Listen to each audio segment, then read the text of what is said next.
Well, hello, this is Adam, and welcome back to Rare Classic Cars. Today, a treat for the General Motors lovers. When have you last seen the triplets from GM in 1966 and 1967 all together? The 66 Toronado, first year of the Toronado. The 1967 Buick Riviera, which was the second year of the Riviera, it came out in 1966. And the 1967 Eldorado back there, the first year of the Eldorado. These three vehicles, at least in my mind, represent GM styling at its peak. And if somebody asks you what are some of the best styled vehicles that General Motors ever executed, if you answered any of these three, it would be hard for somebody to say, well, that's a bad choice. Some people like one more than the other. Some people like a few other General Motors cars. But these together are generally regarded as some of the best designs that GM ever executed in its history, and you can see why. It took me probably 15 years to complete this set, and by the way, I completed it thanks to YouTube and a number of viewers who sent these to me. I bought the Riviera back in 2012, so I've had that car for 11 years, and it's actually been a great car that entire time period. The next car that I bought was the Eldorado that you see back there that was sent to me from a viewer that came from Florida. That car has 18,000 original miles on it. By the way, the Riviera now has about 45,000. When I bought it 11 years ago, I think it had 42, something in that zip code. And then most recent acquisition was this Toronado. So the Riviera came from Indiana, the Eldorado came from Florida, and then the Toronado came from actually Washington, the Seattle area, where it had been its entire life. Hence why it doesn't have air conditioning while the other two do, because it didn't get that cold, or sorry, that warm in the Pacific Northwest. In any case, these are just, I think, awesome cars in so many respects. That wonderful blend of style as well as performance. Each of these cars, you got the top engine that was offered by the division in that particular year. And actually the Toronado was rated at the most powerful, 425 cubic inches and 375 horsepower. The Riviera has a 430 cubic inch Buick V8 rated at 360 horsepower, and the Eldorado has a 429 cubic inch V8 rated at 340 horsepower. So that was the top that you could get. Yes, there were, in the Toronado, there were optional engines as the years went on, but it was more powerful than the engine in the Starfire. And interestingly, the Toronado and the Eldorado are front-wheel drive, while the Riviera is not, despite these three vehicles actually sharing the same platform. And when I say they share the same platform, you can notice a number of similarities here. In particular, the A-pillars are shared, the front windshield, the front glass, the door inners, not the outers, the door inners, a number of pieces of the floor pan as well. On these vehicles, the Toronado and the Riviera actually share a roof panel, and we'll see that in a minute how the divisions executed something very different despite having to share that. And really, you wouldn't recognize that so much is shared on these cars because they look totally different. This was GM at its height, differentiating vehicles despite sharing components to save costs. And it's hard to fault these cars in many ways because they're very smooth, they're quiet. I will say that one can fault the Toronado and the Eldorado a little bit because the ride quality isn't as good as the Riv. Buick decided to go rear-wheel drive with that car, and also it has an X-frame under it, under the entire vehicle.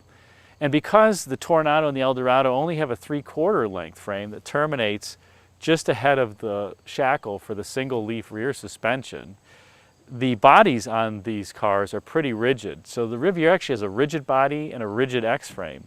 Whereas the Toro and the Eldo with this 3/4 length frame and the parabolic single leaf rear suspension, the ride isn't that great. But the powertrain is wonderful, the styling is wonderful. The drive, you know, if you're going on a regular road as opposed to one that's choppy, is, you know, very, very enjoyable. And you look great doing it. Now, as I said, the Eldo and the Toro were front-wheel drive, and that meant that it cost the company more to produce. It actually cost about $500 more per car, about $5,000 in today's times, to produce the Eldo and the Toronado versus the Riviera because of the front-wheel drive setup. Buick decided to stay rear-wheel drive in part because of the cost factor, and also because it liked the handling characteristics. Buick engineers thought that this setup made the cars too nose heavy and they didn't ride quite well and handle quite well. And, you know, they don't I would say, handle maybe as well or ride as well as the Riviera. But if somebody didn't tell you that this was front-wheel drive, I think you'd be hard-pressed to know that unless it were a snowy day and you had a lot better traction than everybody else. The cars are equally smooth in general and just wonderful. In terms of the three of these, perhaps it's because the Buick's cost was lowest that the vehicle actually sold the most. The Buick had the lowest base price of these three at about $4,400, despite it being the Buick. The Olds had a base price a little higher, $4,500 to $4,700, depending on if you got the regular Toronado or the custom Toronado interior, which was a little bit more deluxe. There was also a Riviera deluxe interior option as well. The Eldorado cost about $6,200 base price, and it's the rarest of the three. They only made about 17,000 Eldorados in 1967, 42,000 Rivieras in 1967, and the Toronado was kind of selling in the 20 to 30,000 unit range in its first model years. So the Riviera was really the home run in terms of the sales leader, and it was the cheapest to produce. So from a finance perspective, that's great. Let's take the camera off and walk around the vehicles and talk about them a little bit more in detail. So we'll start with the Toronado. As I said, this came out in '66. That was the first year. This car is finished in a wonderful color called Autumn Bronze that I think it's one of the most beautiful car colors that I've ever seen. You could also get this on the full-size Oldsmobiles if you wanted.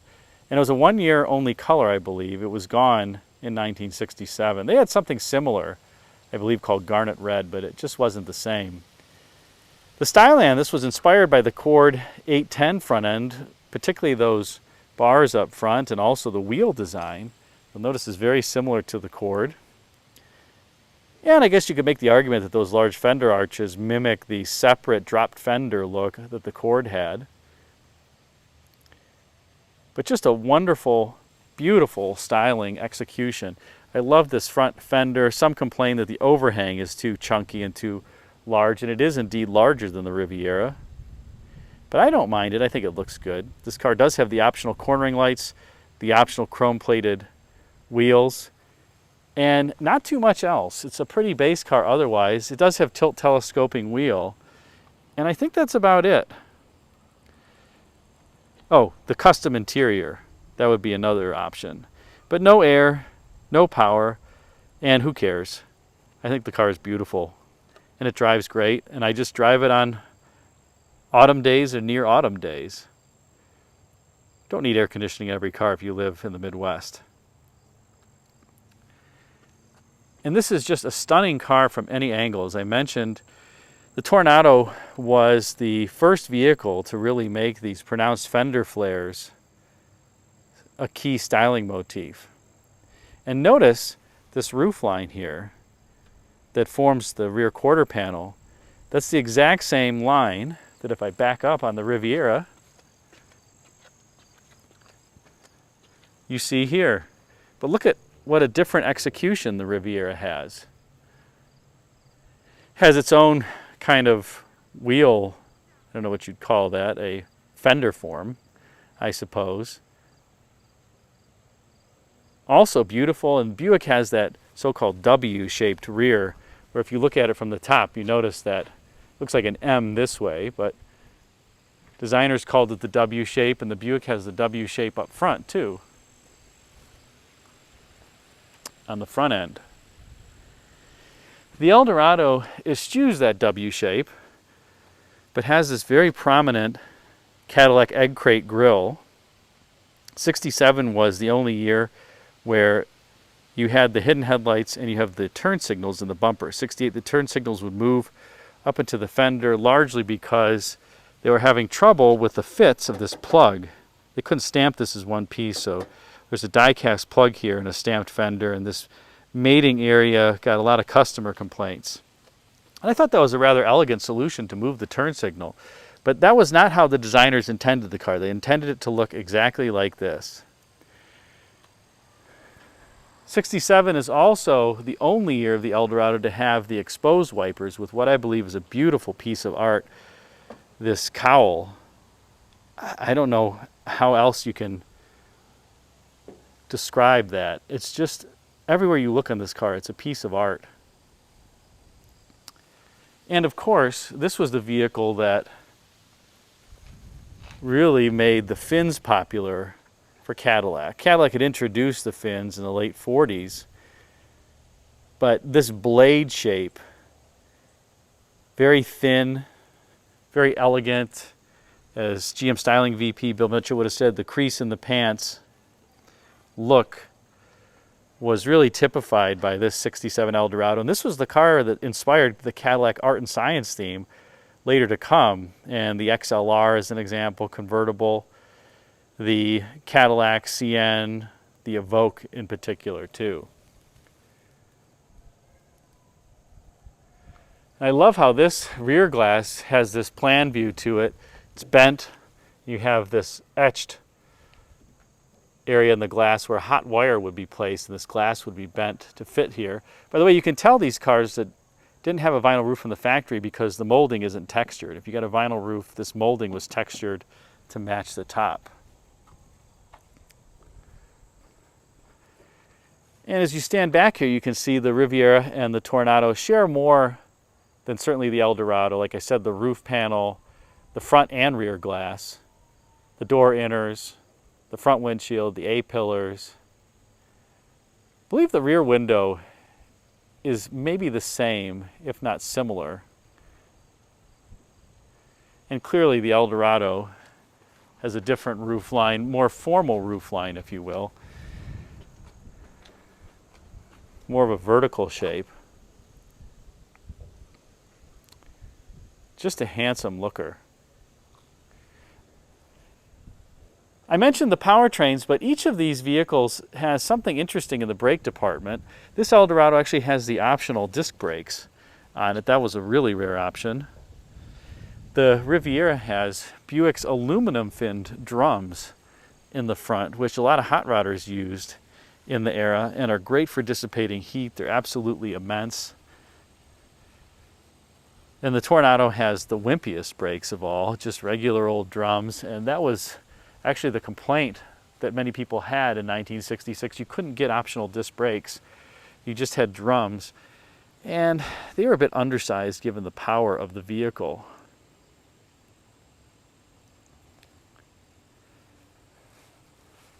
On the inside, you have all different interior themes. This one has a so-called dipped interior, the same color as the exterior. But a somewhat driver-centric dash, doesn't wrap around. But you do have this driver's area that is characterized by that blackout trim and the black steering wheel and this integrated rubber mat on the floor. That was unique to the Toronado. If we compare that to the Riviera, you'll see a very different theme here. There is one common element though, and that's they both have the rotating drum speedometers that the Eldorado does not have. I think it works great, by the way. Very easy to read your speed. The Riviera also has a full complement of gauges, whereas the Eldorado and the Toronado mostly have idiot lights. The Tornado's got an alternator gauge, but that's kind of worthless. There's no temperature gauge, whereas this has a temperature and oil pressure gauge. The Toronado just has idiot lights, and the Eldorado has idiot lights for most things, but has a temperature gauge. So Olds wanted an alternator gauge, Cadillac wanted a temperature gauge,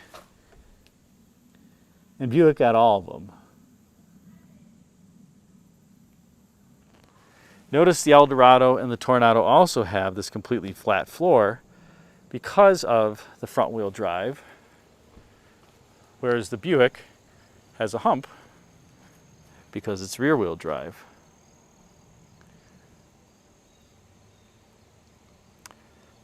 Let's pop the hood and take a look underneath. All right, we'll start with the Toronado. And as I mentioned, this is a 425 cubic inch V8 making 375 horsepower. Actually, this is a very special powertrain for the Toronado. This car has a unique dealer installed engine on it. Can you guess what that is? This engine is actually in this Toronado. I had no idea until somebody was examining it more closely, this car actually has an Oldsmobile service replacement block in here from the dealer, and it's a 455 block.